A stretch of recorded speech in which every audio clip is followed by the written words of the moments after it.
What's going on, guys? Today I'm going to be teaching you guys how to do a Webster. I wasn't originally planning on making this video until recently when someone on Instagram DM'd me, he's like, help me. And throughout this tutorial, I just want you to remember that my Websters are the best in the world. I'm just explaining to you my experience and how I learned them and what I find works the best. Today, that's what I'm going to do.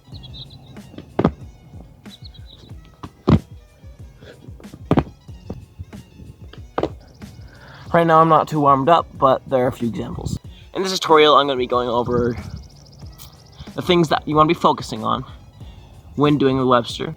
Different ways to approach it in order to learn it. So the way I learned it was wonky. Other ways you can learn it, ways people learn it, you know. And some common mistakes that a lot of people had that I went through that I believe that will help you guys. When I do a Webster, the main things that I focus on is fully extending this leg, keeping it straight and swinging it back, and pushing off this leg at the same time to really get that oomph out of it. I'm just going to be taking it step by step, so starting with the scissor step, the takeoff, the tuck, and the landing. When doing Webster, there's many setups you can use, including scissor step, the running step, and whatever the hell you call this. For me, I find the one that I get the most power out of is the scissor step. Another one that a lot of people do is, if you really want the most power to get a sweet step out, which is what I do sometimes, is from running. I feel like that one just gives you more height. Now, different ways you can approach this move in order to learn it is, even though you watch a million tutorials, you're watching, I'm like, oh, I can't figure out how to learn it. That's where I was. I practiced it like 1,000 times on my tailbone every single time, couldn't quite figure it out. If you were able to do a front flip, this will come a lot easier to you, because personally for me, it took me 5 months to learn how to do a Webster. But that was with no experience. I didn't know how to do a back flip, I didn't know how to do a front flip, I had no aerial awareness, I couldn't do any of the flips. If you can already do a front flip, the main way that helps people that already know how to do a front flip is from running. Basically, think front flip, but instead of blocking like this with 2 feet in front of each other, block like this. Do you land on one, then the other, and focus on just driving that foot up and pushing off this one, and just let it carry over.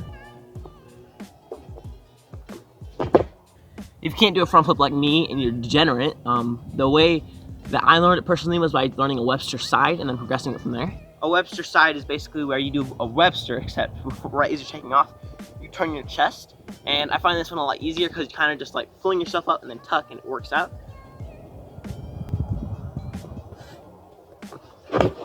But notice how my chest ended up facing that way as I was landing. The other technique, which is the same kojo technique, which is the most effective way, is the aerial technique. So if you can already do an aerial, then this flip should be really easy for you. Because if you think about it, an aerial is just doing that same thing, but sideways. So when you're going for that aerial, all I want you to do is just turn your chest towards the ground, and as you're going forward right here, turn it and let your feet just carry over.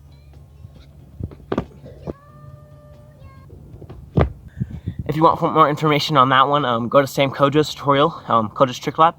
There's going to be a link in the description for that. He makes a way better tutorial than me.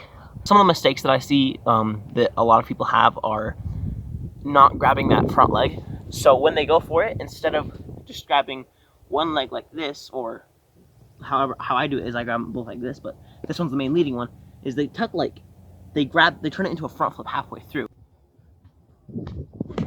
You don't have as much control, so don't turn it into a front flip halfway through. Number 2, the most common mistake that I see is that they're kind of together, is this foot not fully extending all the way, and this foot not pushing off as much as it can. When you do that, you don't have enough power, and you see people that do that, and they kind of land like this. Like, yeah, I can Webster. Woo! I'm so cool. No. Just make sure that when you're doing that step, make sure this foot is going full all the way up, and this foot is pushing off as hard as it can. The next most common mistake that I see is tucking too soon. So the number one thing you want to focus on when about tucking too soon is make sure that you're in the air before you start flipping. You don't want to go into your flip right here. You're not going to start tucking there. You want to make sure that you're fully extended before you start doing the flip. I really hope this tutorial has helped you learn a Webster. Here's some more slow motion examples to help you study my form and make yourself better. But thank you all for watching, like and subscribe, and I'll see you all later.